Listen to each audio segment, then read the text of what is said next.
By tonight, you will know which Pittsburgh Pirates will be in the All-Star game, but for right now, you have us talking to you just about random Pittsburgh sports topics. So try to contain your excitement for the All-Star selection later, and realize that you're talking with me, Michael Waterloo, and Mr. Matt Shetler here on the Pittsburgh Sporting News video cast here on Sunday, July 6th. Matt, how was your 4th of July?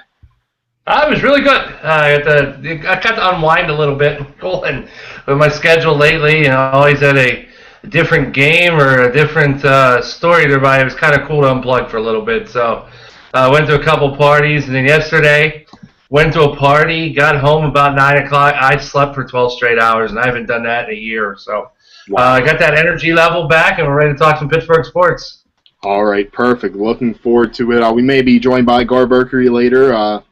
Who knows, having a little technical difficulties, and Matt and I are both battling through some stomach issues right now, so bear with us. But Matt, you know, we never want to bury the lead a little bit, so the All-Star selections are tonight at 7 o'clock Eastern Time. By the end of it, how many Pittsburgh Pirates do you think are going to make the trip to Minnesota and represent the National League in the Midsummer Classic? We talked about that last week, and I still... You know, Andrew McCutchen's a lock, and as much as I like a guy like Tony Watson, you know, and think he deserves to be there, if he gets the nod, it's not going to be till closer to the All-Star game. So, really, I don't think Neil Walker makes the vote, and maybe he gets on the final vote or something. So I think at the end of the day, even though the Pirates may be the best team in baseball since May 1st, I think you're only going to hear Andrew McCutchen's name announced. I think so, too. I think you might see somebody like Walker or Watson on the final vote, not Josh Harrison, because he does not deserve that, but you know where I stand on that. But many fanboys will disagree with that, but hey, that's what it is. You mentioned the Pirates having the best record since May 1st, you said? May 2nd, actually. May 2nd. And, you know, they won their 5th consecutive series yesterday.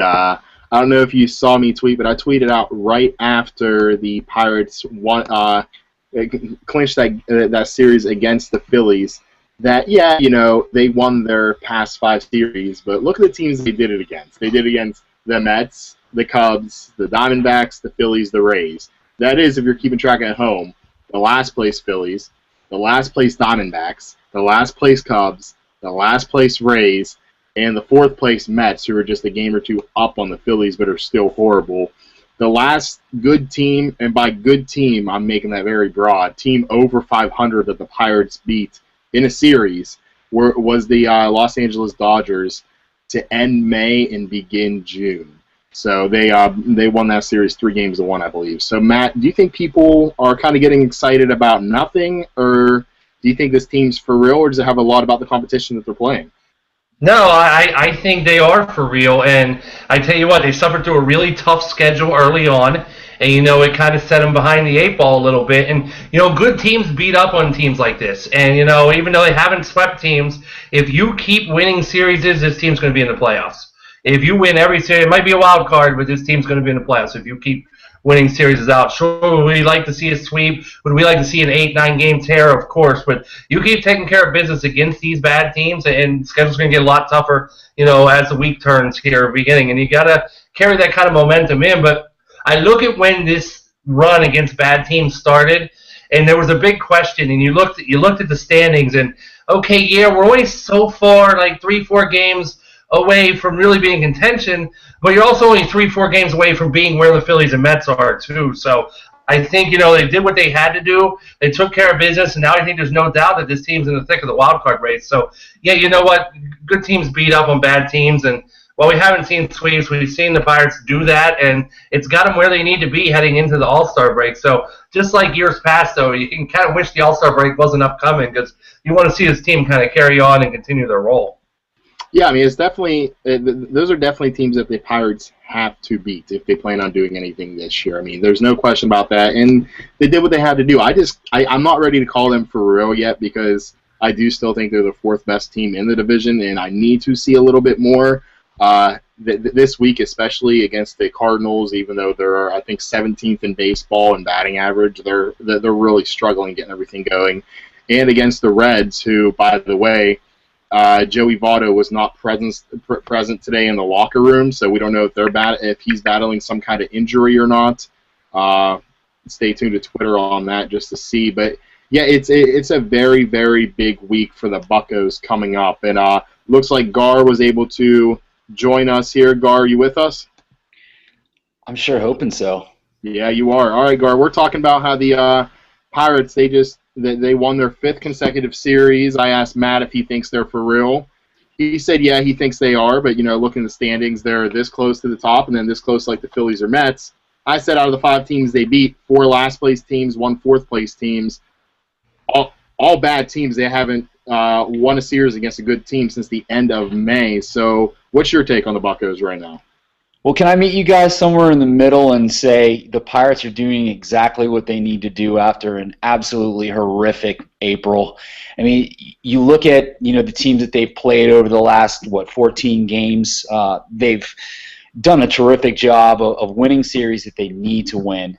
I think maybe we hadn't talked about the Philadelphia-Arizona series in our last podcast, but basically we had come to the conclusion, I think, that you really needed to win, 9 or 10 of those games. Get yourself within striking distance before the All-Star break. They've done a pretty good job of being able to do that. Hopefully they can get a win today. I know I'm jumping in late, but they're doing what they need to do, and hopefully they're going to be able to keep it rolling, and they're not going to be in a position where they're close enough to be dangerous, but far enough away that they don't make some smart deals to make their team better in the future. And before we go any further, let's touch on our player of the week like we do every week. Kind of a no-brainer for his hot play. To me, it's Andrew McCutchen.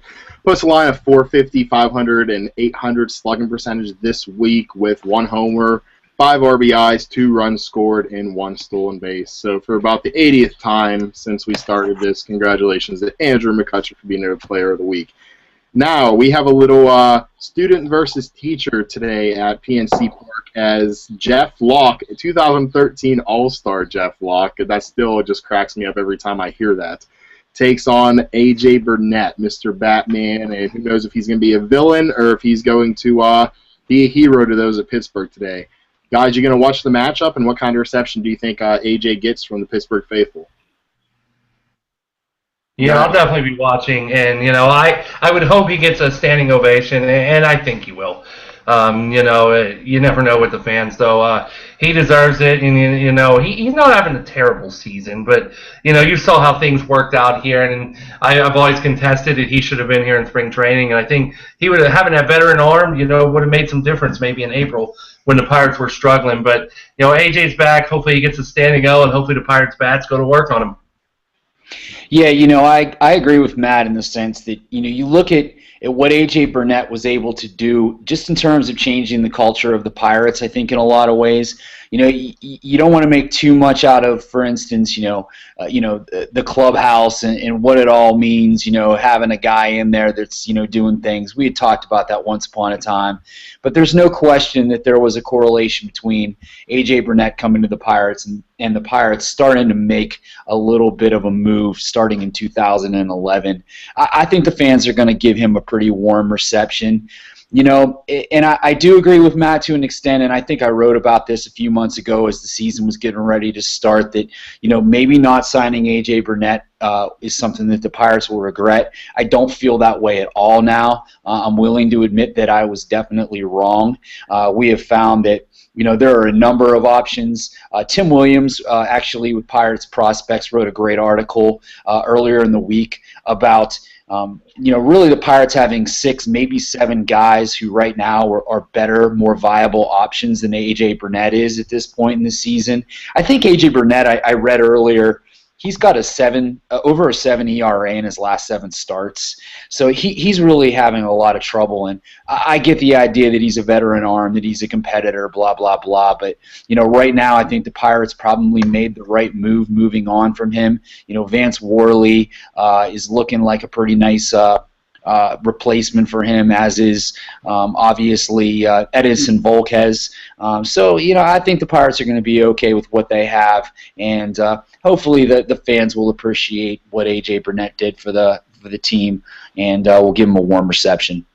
And a trade target the Pirates were looking at, Brandon McCarthy, by the way, just got traded to the New York Yankees. So take him out of there. And, Yeah, it makes total sense. A guy who gives up nothing but home runs, horrible fly ball rate. Hey, let's put him in the AL East where balls just take off everywhere throughout the division. Yeah. So great call there. But yeah, back on AJ. For some reason, every time one of these hyped returns comes back, I just feel like him against Locke, it's going to be a blowout one way or the other. Like you're going to see AJ pitch 3 innings, give up 6 earned runs, or you're going to see Jeff Locke pitch 2 innings, give up 8 earned runs, something like that, because the hyped matchup, as hyped as AJ Burnett and Jeff Locke can be, I guess that's only in Pittsburgh because nobody else really cares about it, isn't just going to be that exciting for people. And Gar, you referenced the article from Tim Williams. He also said, would he make the Pirates rotation better? I believe it was 2 weeks ago, John Perotto from every organization in America, Sports on Earth, USA Today, Beaver County Times, mentioned that the Pirates could have interest in bringing A.J. Burnett back. A couple other sources confirmed that report and said that right now he's likely to be moved, and they think the Pirates could be the front runners. Do you guys think that trade makes any sense? You kind of just said your spiel on it, Gar, with Vance Worley, Edison Volquez. There you have Liriano returning, who we're going to get into in a little bit here. But I don't really see how that makes any sense at all to bring back a guy who's making that much money, who's having that poor of a year, just for a cheerleader in the clubhouse, which you guys know my stance. It doesn't really mean anything in baseball. So, Matt, what's your take? Would you like to see Pirates make a run at AJ? First, he's not having that poor of a year. His last 7 starts ERA is just above 4, not near 7. So he has been throwing quality starts all the time. That being said, no, I'm not giving up. If I'm not signing the guy, I'm not giving up any assets at all to bring him back. Especially now, you're going to have to pay him, the rest of the year, and you've got his option next year. So if you're paying him, 7 or so the rest of the year, you're probably going to, he's probably going to pick up that $8.5 million option next year. So, no, I'm not doing that. I still think he's a better option. I just don't trust guys like Volquez, and I love what Vance Worley's done. I just don't know if I trust him going forward. I'd like to have the veteran arm back, but at this point, I think we can all agree that ship needs to have sailed. I think AJ, he needs to be gone and just out of the Pirates' mind for this point. If you weren't going to bring him back in spring training, there's no need to bring him back here to trade deadline. I think the Pirates are getting by just fine without him. For what it's worth, that statistic was from Major League Baseball Trade Rumors. 7.25 ERA over his last 6 starts after a 2.35 ERA for his first 6. So maybe the stats are not accurate, but those are the stats that I got from MLB Trade Rumors. But either way, he had a 4.10 ERA all of June. I'll tell you what, reading your great work on fantasy stuff, I'm not going to deny in the facts. That's for sure. That's just the facts that I got on Google. So, but anyway, I tend to, I agree with Matt. I mean, I just don't see any way. I mean, maybe Philadelphia picks up some of his tab like New York did the last time around when we first got him in Pittsburgh. But, you could have given him a qualifying offer way back in the day, got him for a reasonable price. It just doesn't seem to make a lot of sense right now to even go there. And plus, maybe you don't believe what you hear, but there seems to be some credence to the fact that both he and Clint Hurdle did not always see eye to eye. We saw that, it was pretty obvious on the field at times, but I also think that they probably would be better off just parting ways for good. He's not going to make that much of a difference. What is he really at this point in his career? Maybe a 4th or 5th starter on a really good rotation. I just don't think it makes a lot of sense. His agent had told me off the record one time that, Burnett would have, if they had thrown 10 his way in the spring, he would have been in spring training. So now you're telling me you weren't going to throw him about 10. You're willing to eat about probably 15 or more for 2 years and give up assets? I mean, even though the Pirates have made some strange moves in the past, this one just would be such a head-scratcher. I wouldn't know what to do. And we talked about, Gar, before you joined, that the All-Star votes will be coming in tonight, so that means we've reached the midway point of the season. And before we go over our Pirate midseason award and MLB midseason awards, let's talk about the return of Francisco Liriano a little bit. I see him making 1 start this week before the All-Star game, and that means somebody has got to go. And Matt, you weren't on early in the season. I don't know if you're on the episode when I said by the end of the year, Liriano won't be in the Pirates rotation. I stick to that. I think he's not a good pitcher at all. But, he's going to get his spot back now. I understand that. So who's going to be the odd man out? Tim Williams, again, from Pirates Prospects, wrote a good first pitch article late last night about this very topic. And he kind of echoed my thoughts on it, that Edison Volquez is going to be the odd man out, and he's going to go to the bullpen long relief, and Jared Hughes is going to go back down AAA since he has options left. Vance Worley has no options, I don't believe, and Jeff Locke does have options left, but he's pitching very, very well, even though we've seen this before. So, Matt, we'll start with you. Who does Liriano replace in this rotation when he comes back? The move that makes the most sense is the one you described, although I would like to see Jared Hughes stay up, just based on the fact that, when he gets in jams, he gets out of them. And, not a lot of, I think he gave up his first inherited run the other day when Bird bounced into that double play late in the game. So he's done his job, and you'd hate to see a guy have to go down, but that's just the business of baseball. Volquez, he pitched well, but he just always terrifies me. I just don't know what I'm going to get out of the guy. So that's the move that makes sense. I'd almost like to see him part ways with a guy like Genmar Gomez in the bullpen. I just don't see the need for two long guys at the same time. But Volquez in the bullpen, if anything else, I feel that Liriano would end up taking Worley's spot. Money always comes into this, as you guys know. And are they going to pay Volquez $5 million to be a long guy? And you just got to wonder if that's the move they're going to make. So it comes down to Worley or Volquez for me. Both guys have been pitching well, so it'd be a shame to see either guys go. But if I had my choice, it'd be Volquez. They did cut Wandy, though, and the money was there. So, the money's not always true. It's not like the old Pirates, I guess, that they're actually willing to eat some money to better improve the team. How about you, Gar? What do you think? Yeah, I'm sorry, Matt. I have to agree with you again. But I totally agree. I think that when you get right down to it, I hate to see Jared Hughes get moved down to AAA, also because he's a leverage guy. We're talking about, with a guy like Genmar Gomez, whether you're talking about Edison Volquez moving to the bullpen, these are guys that are going to be more long relievers. And how many long relievers do you really need at this point? They're not going to move Vance Worley. Not only is he pitching well, Neil Huntington loves this guy. I think he sees him as a long-term, i.e., another year or two potentially being a part of the Pirates rotation. He's not going to get moved. I really think the guy that the Pirates should consider trading is Genmar Gomez. I know you're not going to probably get a lot of value for him, but if you really want to keep Edison Volquez around, he can kind of be the swing man that Genmar Gomez was last year. Much like Matt said, he keeps me on the edge of the seat also. Even yesterday, you're kind of wondering, is the wheels going to fall off early with Volquez? But he continues to prove that whatever the Pirates seem to be able to do with some of these reclamation projects, he's just another guy that's finding a way to get the job done. So you can't really let him go at this point. Mike, I guess I'm going to disagree with you about Liriano. I think the Pirates are going to give him another real chance to see what he can do.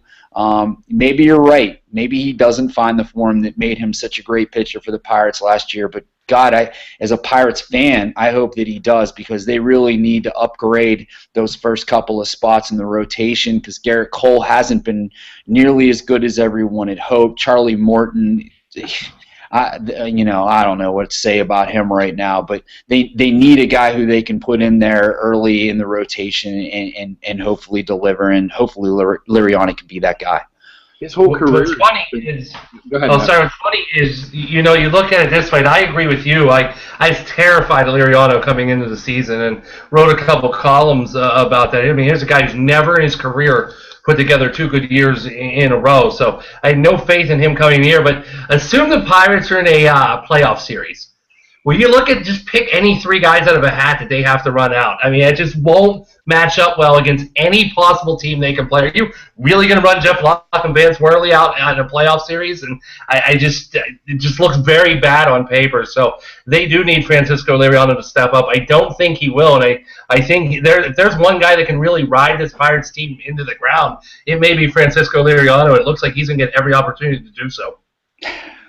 Yeah, I was basically just going to say what you did, Matt. That his whole career is just up and down. I think he's the only player to win the Comeback Player of the Year award Yeah. twice or something like that because he's been so bad in his career. It's just been a roller coaster. That's why I had no faith in him.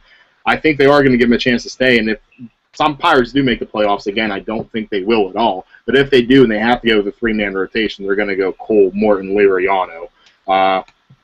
Definitely. But as far as Charlie Morton, Gar, I was very interested to see what you said about him when you said, Cole hasn't given us what we thought he would. And Charlie Morton, I was like, all right, I want him to say he's been great. I want him to say he's been great so I can just tackle him right now. But, you said you don't know what to think. And as of late, he's been very, very good. His past, five starts, or even 6 starts. But look who they came against. It's kind of like the Pirates as a whole. The Diamondbacks, the Rays, the Cubs, the Miami Marlins, the Cubs again, the San Diego Padres, and the Mets. The last good team he faced was May 23rd against the Washington Nationals. And not all those were good starts, mind you. Against the Cubs, he gave up 6 earned runs in 6 innings. But, yeah, Morton's kind of a, I'm trying to think of the correct word to say, but he's kind of a faker right now. I'll go second grade English and go with a faker. Because you can't really believe what he's doing over his past few starts. But that's actually one of the topics that we have in our midseason awards for the Pirates. So let's get into that before we get into our MLB awards. And we're going to go with the first half MVP. I really don't think I need to ask this question, but, just in case, for formality, I will. I'm going to go with Mr. Andrew McCutchen. Gar? Yeah, you got to go with Andrew McCutchen, but I'll tell you what, until that appendectomy, Neil Walker was sure a valuable asset to the Pirates, too. He's kind of the Russell Martin of 2014. But, yeah, Andrew McCutchen, I mean, I know we're going to get to that a little bit later, but I think he's actually making a pretty nice case right now to maybe be a repeat MVP in the National League. And Matt? My vote goes to Jeff Dacker. Jeff Dacker. Yeah. I think he was outstanding in a pinch hitting role, but yeah, no, seriously, I shouldn't even brought that one up. No, nobody but McCutchen deserves consideration here. All right, and the Pirates' first half Cy Young. Gar, will go with you. Wow. Can I go to the bullpen? Yeah, it's any pitcher you want. Tony Watson. Tony Watson's been spectacular. I mean, when are we going to finally just, wake up and make the guy the closer? I mean, he's just been tremendous. Matt, do you... Watson's also a no-brainer for me as well. I'm a little higher on Morton than most people. Other than the fact the Cubs own him, I think he's, kept the team in games probably more consistently than any other pitcher out there, but I go with Tony Watson here. All right, and we're going to make that Three's Company, so I don't know why we're doing the segment if we're going to keep on agreeing.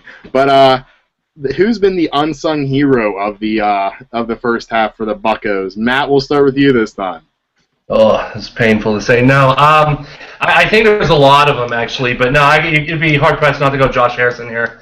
As much as I've been an anti-Harrison guy, you can't knock what the guy's done, and he's a big reason why the Pirates are technically in contention right now. So Josh Harrison gets the vote here.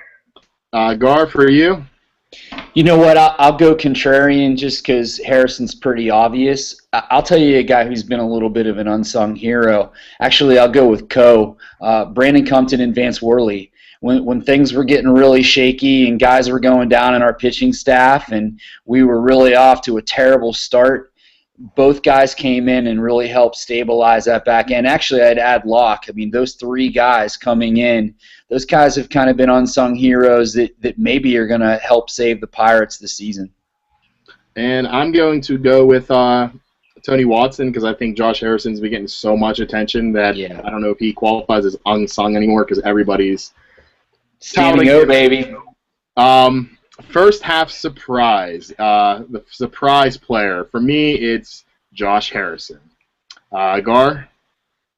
Pedro Alvarez for the wrong reasons. I mean, my big mouth, that when we did, when John, you and I did our preseason predictions, I believe I had him as a dark horse to be the NL MVP. He statistically has been okay in comparison to what he did last year in terms of home runs and RBIs, but he is just not getting the job done, particularly considering how well the players in front of him have been playing for the last 4 or 5 weeks. Pedro Alvarez. And Matt.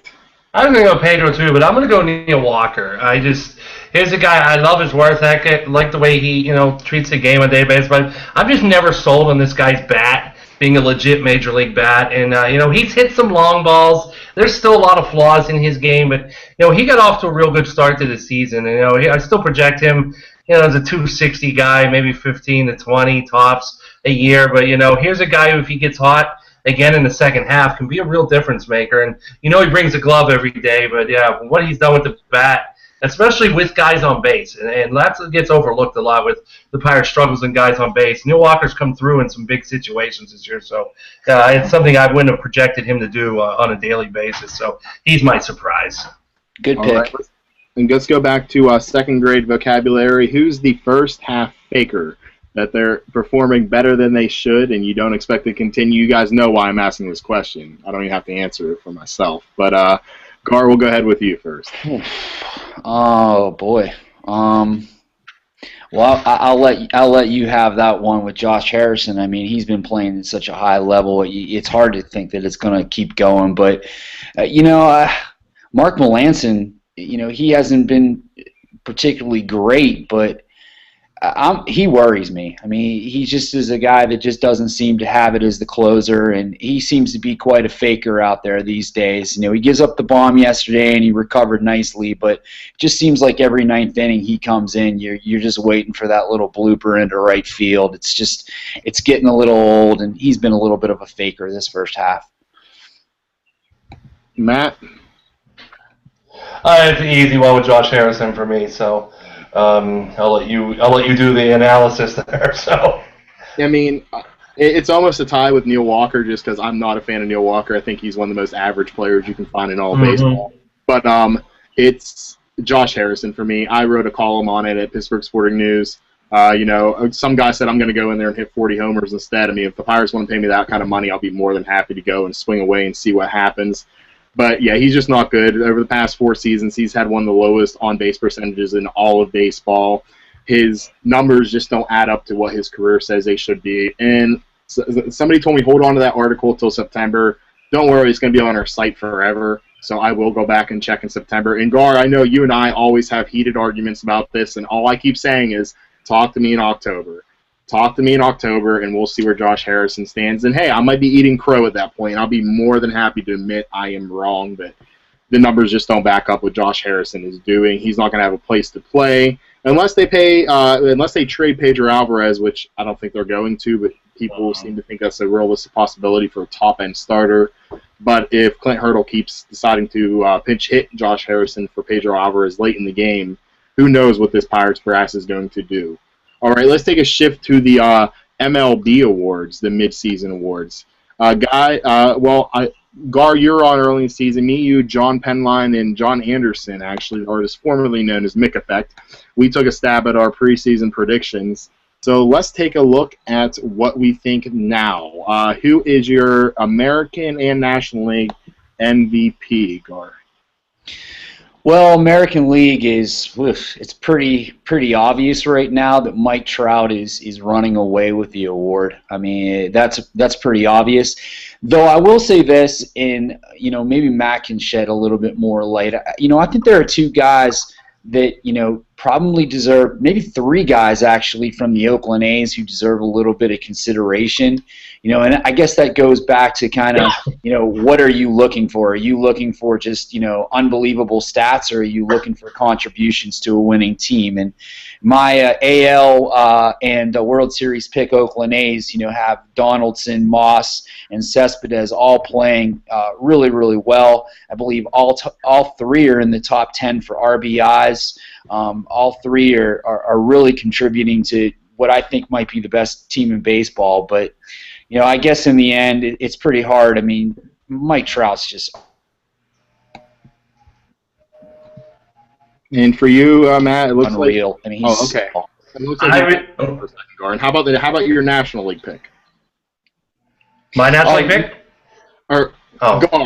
Yeah, my national, that's a lot more wide open. A lot of people like Giancarlo Stanton. I mean, and it's hard not to like him when you look at his numbers.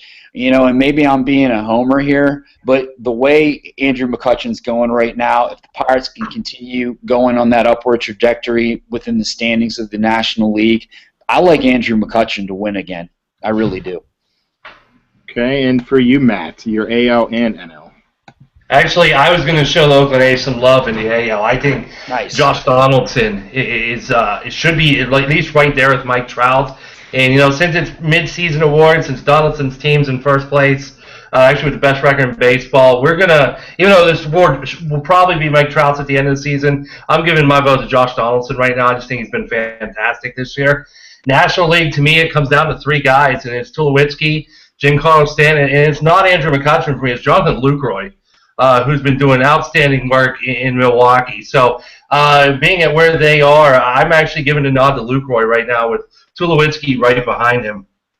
And Lucroy has been absolutely awesome this year. It's a really kind of off-the-cuff pick. Sorry to interrupt you, Michael, but I love the pick, actually, Matt. And, I tell you what, it seems like not only did we play the Brewers like 50 times in the first 2 months of the season, Jonathan Lucroy just absolutely pummeled the Pirates every time they played. He just seemed to be, every time he was at bat, he was making something happen. Great defensively. Would have never thought of him, but, that's actually a very interesting thought. And, I was going to go with actually Jonathan Lucroy also backed up by, he's my MVP pick right now. Then followed by Giancarlo Stanton, then Tulo, and then, you can throw McCutcheon in the race for fourth or fifth or what mind you. And I also had Josh Donaldson over Mike Trout. So I was going to say, why am I even going to talk this segment? Because it looks like Matt Shetler read my mind. But, yeah, I have Donaldson just because it's midseason. By the end of the year, it is going to be Mike Trout, though. But you can't discount what Edwin Encarnacion and Jose Bautista have done in Toronto either, even though they've cooled off quite a bit. All right, let's go to the AL and NL Cy Youngs. So I'm going to start with you this time, Matt, and then we'll go to me, and then we'll go to Gar. So, Matt, who are your picks? American League, it's Tanaka. To me, no-brainer. This guy's just been fantastic coming out of the gate. So, unfortunately, I got to give it to him. So, National League, I'm going to Johnny Cueto.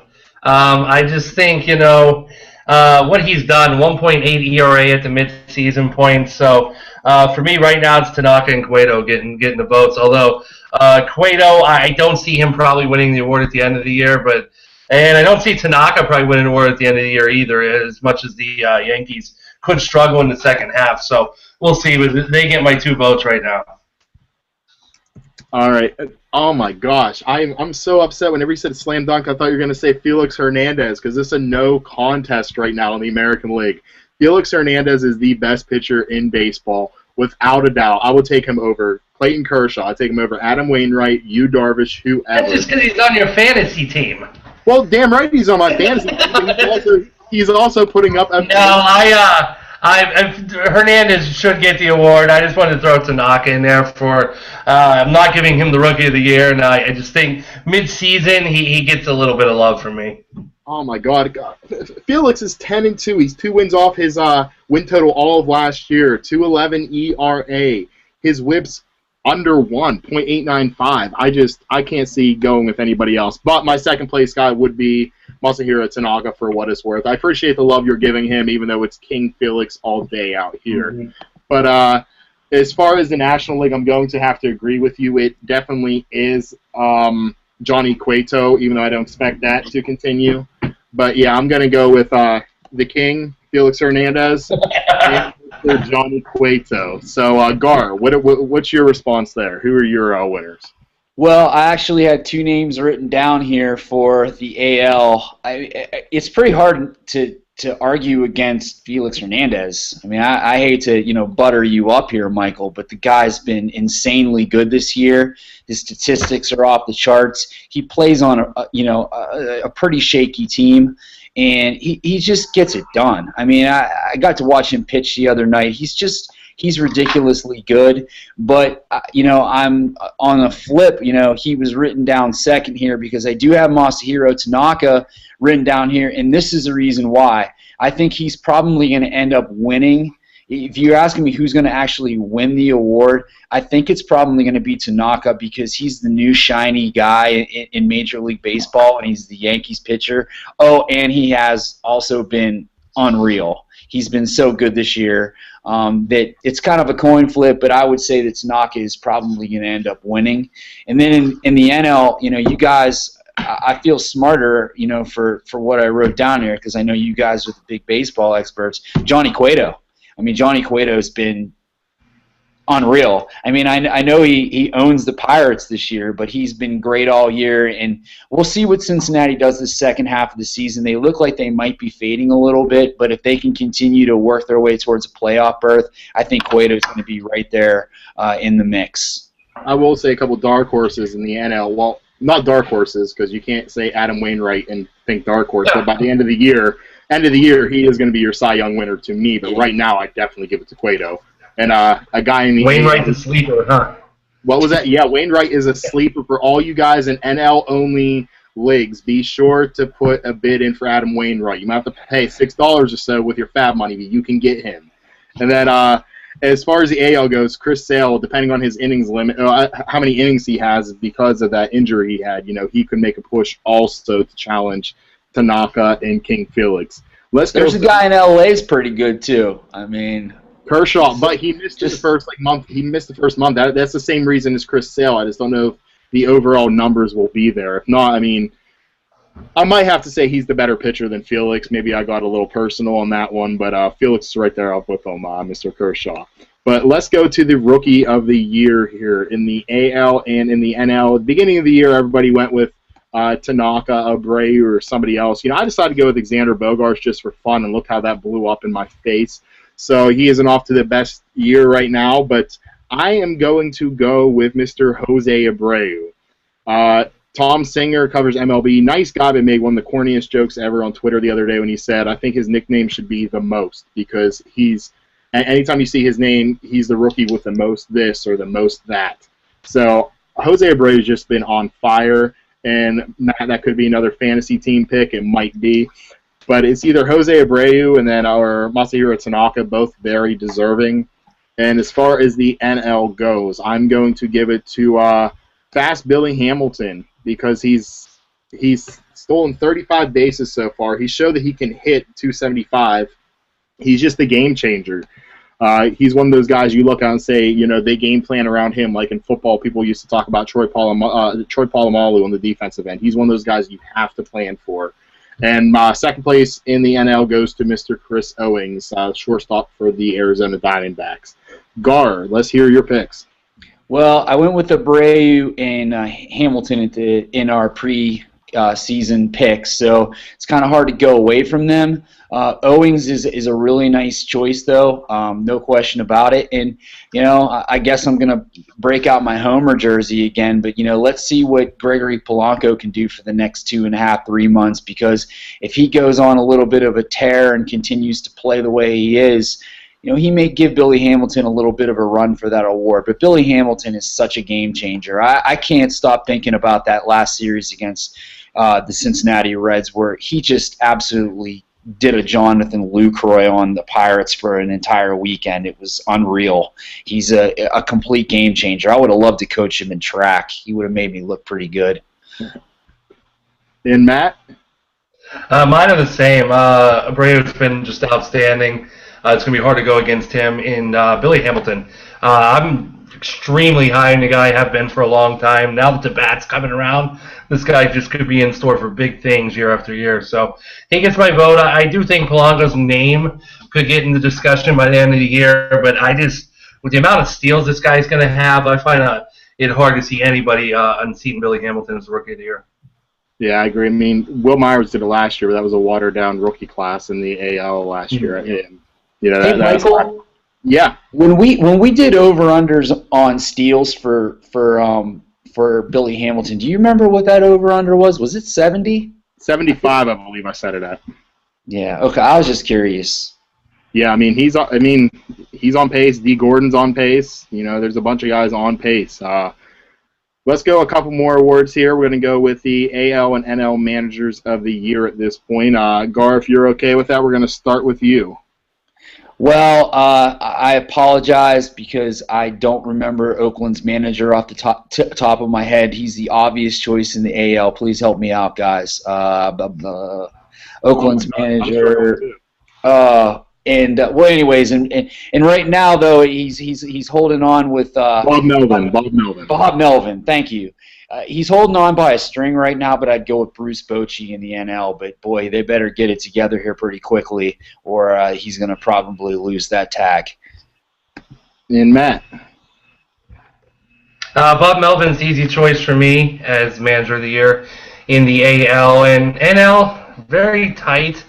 I'm going to throw a bone to Freddie Gonzalez out in Atlanta. They've pitching staff's been pretty decimated with injuries. They've gone on a pretty hot streak here, lead the East. By the end of the year, you don't know who's going to do that. Miami, out in Miami, they're having some success too, unexpected success. But I look around the league and there's no real clear-cut manager stepping out right now. Maybe out in Milwaukee.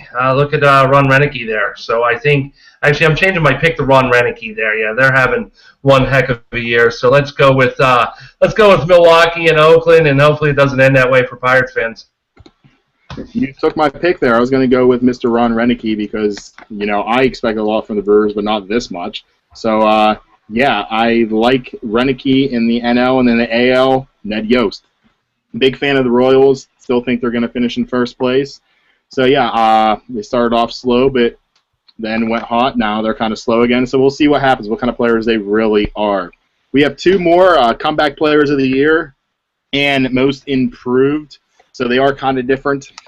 So we'll go with comeback player of the year. Shetler, we'll start with you if you're okay. Let's see here. Who can be the comeback player of the year? I wasn't even thinking comeback player of the year. So let's take a look. How about we skip me for the time being? All right. I didn't. My dog ate my homework on this one. I'm struggling on this one, to be perfectly honest. All right. Well, I can take a stab if you want then. Thank you. All right. We're going to go in the American League, Nelson Cruz. Oh, yeah. But, I mean, I thought that I was was going to do that too, but the guys are an all-star every year. I hate the comeback player of the year. When I think comeback player of the year, I think a guy come back from a big injury, not a guy that got suspended for 50 games or that sucked the year before like Francisco Liriano. I hate the comeback player of the year award. Well, I think I was trying to ignore it too. Yeah. Be that as it may, you can't ignore it because he's on pace with the great, the most, Jose Abreu. So I love Nelson Cruz there for that award. I'm not a fan of the award either. It's just basically, okay, this guy sucked last year. My NL award's going to go to Troy Tulowitzki because he was just the second best shortstop last year. Now he's an MVP candidate. But, I mean, sure, Tulowitzki's had injuries, but does that make him a comeback player of the year? I hate the award just in general. Me too, but hey, we got to talk about it. How about D. Gordon in the NL? Do you like that? He was supposed to be starting last year for the Dodgers. He got demoted. Everybody was like, okay, he's going to get traded. Flash Jr. isn't going to live up to his potential. Now he's just out there stealing bases left and right. He's hitting enough to keep Alex Guerrero, even though he's missing half his ear in the minor leagues. So to me, those are my two comeback player of the year. Gordon's a better example. I like Gordon better, but so we should reward you because you sucked the year before. And when I think comeback of the year, I think a guy coming back from a major injury, something along those lines. So that's why I am with that. D. Gordon's a good choice though. All right. Do you guys just want to throw in the towel on that award then and just go with Nelson Cruz and D. Gordon, even though you hate Nelson Cruz? I'm good. Sure. Those are my votes. All right, sure. Okay, now most improved. Are you okay with this award, Matt? Yeah. I mean, what do we classify most improved about? That you had a good first half and you stunk last year in the second half, or? Yeah, you're taking strides. Like you're somebody like, oh, I don't know, I'll just reveal my picks. Anthony Rizzo and Dallas Keuchel, something like that. Yeah. Okay. Well, I mean, those are guys that were still legitimate major league players the year before, so. Rizzo's a great choice. I mean, for most improved. Jonathan Lucroy, a guy that's in MVP discussions. I mean, he was good before, but I don't know if you have to honor him being most improved. But I'll throw a bone to Lucroy. I just think he's become a beast. Rizzo's a good choice there, but yeah, these two awards are cheesy.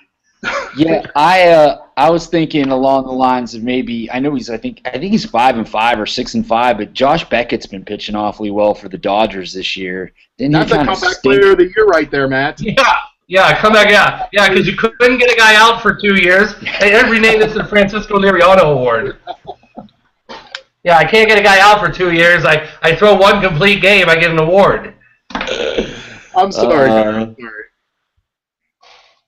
Who else do you have? Just Beckett? We could roll with Beckett. Yeah, Beckett's fine. You know. So that's it. It's not Chris Stewart. I can tell you, it's not Chris Stewart. He is not improved. My vote goes to Jeff Thacker again. Since Matt hates having fun, we're going to move on to the next topic here. We're going to go with the Penguins in the free agency move. This team is going to look a lot different next year as they shook up the entire roster. No more Brooks Orpik. No more Matt Niskanen. No more James Neal. Gar, I know you're a big hockey guy. I'll let you start with everything. Explain the people that they let go, the people they brought in, and your thoughts on it. Well, I'll tell you right off the bat, the first thing I want to say is I want to shake Brooks Orpik's agent's hand. That guy is, I'll tell you what, he is definitely loving life. What a job he did getting Brooks Orpik that kind of money. 5 years on top of it. But yeah, you know, like you said, Mike, it's going to be a much different look to the Penguins. You know, one of the things that Jim Rutherford said right off the bat when he took the job in Pittsburgh is he was going to change the bottom six, the way the bottom six looked, and that was really something that he focused on in the first couple of days of free agency. You know, they added Blake Como, they added in trade when they traded James Neal, they added Peter Hornquist, who's a very utilitarian type of player, guy who can play, you know, in a number of different roles. Nick Spalling is another guy who's got the ability to do a lot of different things. So there's no doubt about it. I love that they were able to add Christian Ehrhoff on defense. I know a lot of people maybe don't realize how good of a player he has been because he was kind of under the radar in Buffalo a little bit. But this was a guy who was considered, you know, a top pairing type of defenseman, particularly when he was in Vancouver. I think Penguins fans are going to really like this guy moving forward. So there's no doubt about it. They made a lot of different changes, and they're still looking at having to get some guys signed. They've got to figure out what they're going to do with Brandon Sutter, what they're going to do with a few of their other restricted free agents. So they're going to have to figure out how they're going to spend what little money they have. They may have to make a couple more trades. I know that, you know, they've been talking a little bit about possibly trading Sutter, maybe Paul Martin.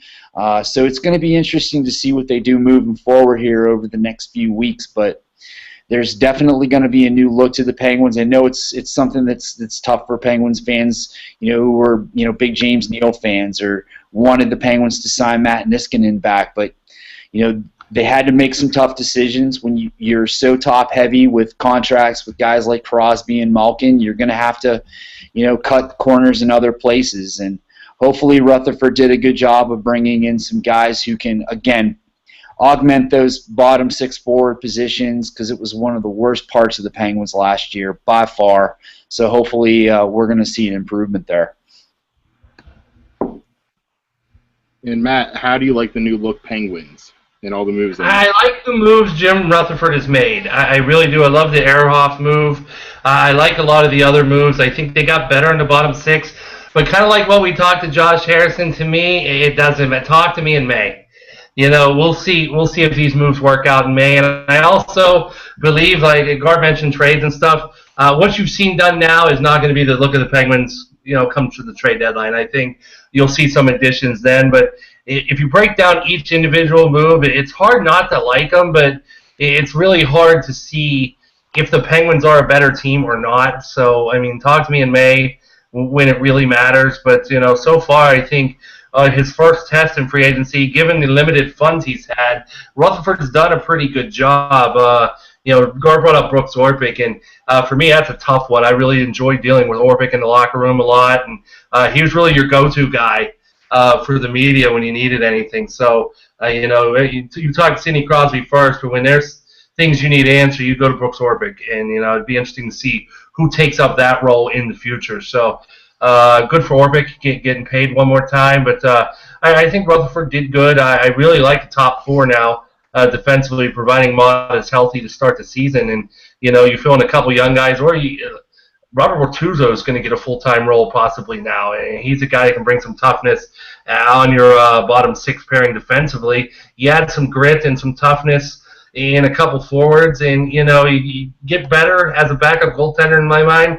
And for what these guys were getting paid across the league, you look at Derek Englund's contract, even Tanner Glass getting $1.5 million per year for what they paid Ehrhoff. To me, it's a steal. Even if it does work out 1 year and he goes and parlays that to a contract elsewhere, for $4 million, you get a complete steal bringing Christian Ehrhoff in here. So passing grade to Jim Rutherford, but at the end of the day, it's hard to really analyze it and really see if the Penguins are better until May. And yeah, when you look at Derek Englund's contract, 3 years, $2.9 million or something, then you have Brad Richards making $1 million. Brad Richards, he was a disappointment whenever he went to the Rangers, but still $1 million for him compared to Englund's contract. Yeah, but some news here: Clint Barmas went on the 15-day DL. Michael Martinez is now in Pittsburgh, the utility infielder. To me, bye-bye Barmas. I hate to say that, I'm a big Barmas fan, but that's some news there. He got hurt while making a throw during batting practice, I believe it was on Friday. So, okay, any last thoughts on the Penguins before we go to the last word and we wrap up the show?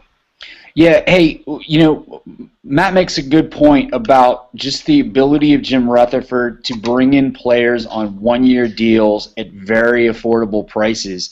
It wasn't like he brought in guys on a lark. He's bringing in guys that not only can come in and have some utility and do a lot of different things, they have proven themselves in the NHL. And that's something that I think you can't bring up enough because, when the Penguins spend close to $20 million in contracts on two players, you're just not going to have a lot of room to play with when you have a $69 million cap. It's just not financially feasible. And that's one of the biggest things that stuck out to me with the job that Jim Rutherford did. 1 year deals, very, very cheap contracts for guys who I don't think there's a ton of risk. There may not be a lot of upside with some of these guys, but there's not a ton of risk, particularly for the roles they're being asked to play. A lot of fans are upset about the 1 year deals, and I think it's a smart move. I mean, you don't tie into these guys long term, and you got guys that are motivated to potentially earn a long term deal elsewhere. So I was a fan of all the guys on 1 year deals, and really, what else can you do when you're really tied up on the salary cap there? So I thought Rutherford came out very nice, and still some wiggle room too. I don't think they're going to deal Paul Martin, and I know Garth brought up a couple times Marc-Andre Fleury potentially getting dealt. I don't think they're going to do that either, but it gives you room to, maybe early in the season, maybe training camp, if you see the right move, you now have some flexibility to go ahead and do it and bring in some other pieces. So, I mean, the big question for me is, who's going to play on Getty Malkin's line? And I know Bo Bennett's brought up some, but if that doesn't work out, then where do you go? But now if you're in the case where you've got to go get a sniper, somebody to play with Malkin, you've got a couple pieces you could potentially move. So I think Rutherford did a very good job first couple of days of free agency. And one last thing on the Barmas thing. Sorry to bring up Barmas again, but according to Bill Brink from the Post-Gazette, Barmas said that the groin pulled off of his bone. It was during a throw during batting practice on Saturday. He's not expecting surgery will be needed, but he'll be out 4 to 6 weeks. So, wow. Ouch. Talk about a pulled groin. All right, guys, it's that time. Time to give our final word and wrap this up. So either you guys want to go ahead and start, or you want me to take it? I got this. And, beginning of July here, guys, we're right around the corner from college football starting. And, I like to follow little guys like Division III teams like W&J and Waynesburg, and the Division II teams like Cal. And, I get to pay attention to Duquesne and Robert Morris a lot. Pitt's entering a make-or-break season for me. And it's not a make-or-break season, but it's an opportunity to take a big step forward and for Paul Chris and company. And a lot of that's going to rely on, you know their offense, and the defense got to get better too. But Chad Voitek in his first year as a starter, Pitt fans have wanted to see this for a while, and they got a nice schedule that I wrote about this year. So this could be a big opportunity for the Pitt football team to take a step forward. And if they don't do it now, you got to wonder when they're ever going to do it. And on that too, the Ed O'Bannon trial just ended as well, and could be big time ramifications for the NCAA as we know it. So if Pitt wants to get busy and make a mark in the ACC, they better do it soon, because pretty soon there might not be an NCAA. Well said. Gar, you good to go? Yeah, I'm absolutely good to go. And Matt actually brought up something that I wanted to bring up in my final word. I joke about Brooks Orpik's crazy contract, but I want to piggyback on what Matt Shetler said. Brooks Orpik was one of the most interesting professional athletes that I ever observed in my time. I did not have the great fortune like Matt to be able to encounter him in a locker room or have the opportunity to talk to him.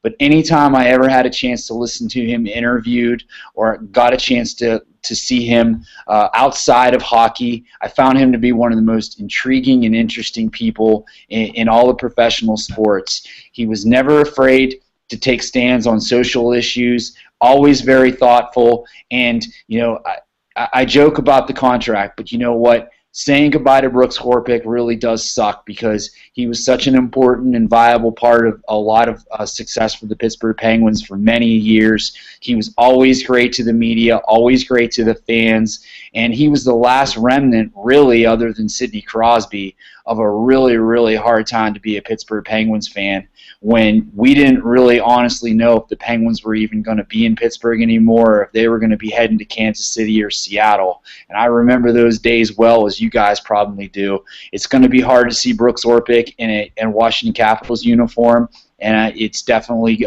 great that we were able to have so many great memories with him. I don't know. I was a big fan of Ramsey Abid and Rico Fata, so that's kind of why I went down the Mellon Arena to watch the Penguins games for $15 for seats behind the glass, But they were cheaper, man. What was that? They were cheaper back then, brother. Just a little bit. I wonder why. Winning happens to do that to people.